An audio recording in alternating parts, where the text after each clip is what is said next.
Hello and welcome to a brand new series on the channel. In this series we delve into the backstories and careers of prolific creators to show you just how they got their start in comics and what makes them such an impactful force. Just before we get started, I'd like to take the time to say a massive thank you to Mad Dog Comics, who gave me the name Beyond the Page and whose work inspired me to create this series. So strap in and get ready as we go Beyond the Page. Robert Kirkman is an American comic book writer best known for co-creating such Image comic classics as The Walking Dead, Invincible, and Outcast. He is currently one of 5 partners of Image Comics and the only one of the 5 who was not a co-founder. Alongside his creations for Image Comics, Kirkman has worked for comic giant Marvel, writing Ultimate X-Men, Irredeemable Ant-Man, and Marvel Zombies. Furthermore, Kirkman is also an executive producer for television adaptations of his works, including AMC's The Walking Dead, Amazon Prime's Invincible, and Cinemax's Outcast. Robert Kirkman is one of my personal favourite writers working today, but who is he outside the world of comics? So, Robert Kirkman was born on November 30th, 1978 in Richmond, Kentucky, USA. He currently lives in Kentucky with his wife and son, who he named Peter Parker after Spider-Man. A young Kirkman consumed Marvel Comics and it obviously had a massive impact on his life and writing style. He got his start writing comics with the independent superhero parody Battle Pope in 2000, which he co-created with artist Tony Moore and self-published through their own small press company under the moniker Funkatron. The series was later reprinted in colour by Image Comics in 2005 with plans to possibly continue it with new stories. Check out the unboxing I did for Battle Pope. Later, while pitching a new series, Science Dog, Kirkman and artist Cory Walker were hired to do a Super Patriot miniseries for Image Comics. While working on that book, Kirkman and E.J. Su created the 2002 Image series Tech Jacket, which ran for 6 issues, and the one-shot title Cloudfall. Both of these Image characters would later appear in Kirkman's immensely popular Invincible series. In 2003, Kirkman and Walker created Invincible for Image's new superhero line. The story surrounded the adolescent son of the world's most powerful superhero who develops powers and starts his own superhero career. Think of it as if Superman had a son that was a mixture between Spider-Man and also Superman himself. Make sure to keep an eye out for my upcoming review of the entire Invincible storyline. It will be published on the channel after my Preacher review concludes. Shortly after the launch of Invincible, Kirkman and Moore created The Walking Dead. Kirkman has since said that Image were not interested in publishing a comic series featuring another zombie story. So, this led Kirkman to say zombies were only part of an alien plot, a notion he had no intention of using except as a means to sell the project. Since the massive popularity of The Walking Dead comic and TV show, who can really blame him for lying to sell the book? Although the comic series' final issue was called The Alien, which for some is good enough.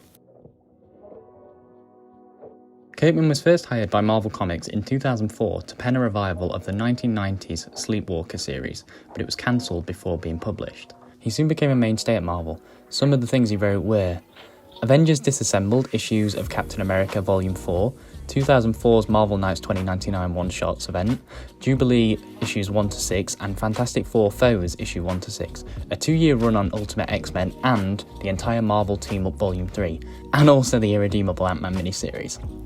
Yeah, I know, a lot. From December 2005 to April 2006, Kirkman also wrote Marvel Zombies for the comic giant. The series saw art by Sean Phillips and covers by Arthur Soydam. The story of Marvel Zombies follows an alternate universe in which the world's superhero population has been infected with a virus which turned them into zombies. Kirkman was able to put a unique spin on the genre by having the heroes maintain consciousness but face a growing hunger that forced them to eat, sometimes against their will. My favourite part being when Spider-Man says he was forced to eat Aunt May and Mary Jane. In late July 2008, after spending time writing series such as Astounding Wolfman and Brit for Image Comics alongside all of his other books, Kirkman was made a partner at Image Comics, thereby ending his freelance association with Marvel. Nonetheless, in 2009, he and Cory Walker produced the 5-issue miniseries The Destroyer, Volume 4 for Marvel's Max imprint. 2010 was an eventful year for Kirkman. It saw him begin producing the television adaptation of comic book series The Walking Dead, the pilot of which was directed by Frank Darabont, who you might know from directing Shawshank Redemption and Green Mile. Kirkman, however, didn't know this and was unaware of who Darabont even was at the time. In July 2010, Kirkman announced he would launch a new run on Image Comics imprint called SKYBOUND Entertainment, alongside his long-time business partner and producing partner, David Alpert. He did this with an effort to ensure creators are able to maintain their intellectual property rights and creative control. Since its founding, SKYBOUND has developed properties in traditional and new media. The company has since launched into virtual reality space, and in 2017 created an in-house digital studio for online content. In 2016, SKYBOUND Entertainment expanded internationally with the opening of SKYBOUND North, led by former Lucasfilms animation executive Catherine Winder. In 2018, SKYBOUND created SKYBOUND Games to develop video games based off its intellectual property. In November 2013, Cinemax purchased TV pilot based on Kirkman and Azita's exorcism comic Outcast, which I also have done an unboxing on. The first issue of the comic was later released in June 2014 to positive reviews, and the first episode of the show aired in 2016, although since the show has unfortunately been cancelled due to a change in programming. On April 4th, 2017, it was announced that Seth Rogen and Evan Goldberg would direct, write and produce a live-action adaptation of Invincible for Universal Pictures, with Kirkman also serving as a producer on the project. In 2021, Kirkman reaffirmed the project was still in the works. The film is likely to be completely separate from the recent Invincible TV series that aired on Amazon Prime Video at the beginning of 2021. Now that series such as Invincible, The Walking Dead and Outcast have all finished, you may be wondering what's next for Kirkman. Well, at the moment he's currently bringing out new comics such as Die Die Die, a bloody tale of a secret cabal within the United States government that works outside our normal system to influence world matters through targeted assassinations. Firepower, which follows Owen Johnson, a man who wields the firepower and is destined to save the world. Although Owen doesn't want the power and only wants to spend time with his family, but unforeseen forces are at work to make this impossible.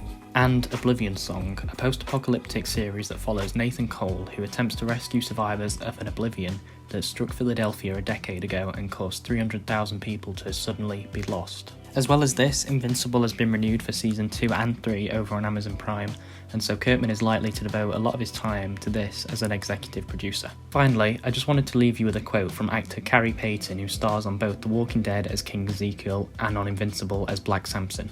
Robert Kirkman's stories are always about family. If you drain it of the supernatural, superhuman aspect, at the end of the day he's telling a story about families you're born into and the families you find. So, that was my quick Beyond the Page video for Robert Kirkman.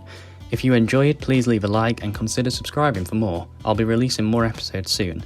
If you've got any other comic creators, writers, artists, or anybody that you'd like to see featured in this, then please leave a comment below or message me on Instagram with any suggestions. I'm always happy to hear them. I'll see you all later. Thank you for watching. Bye.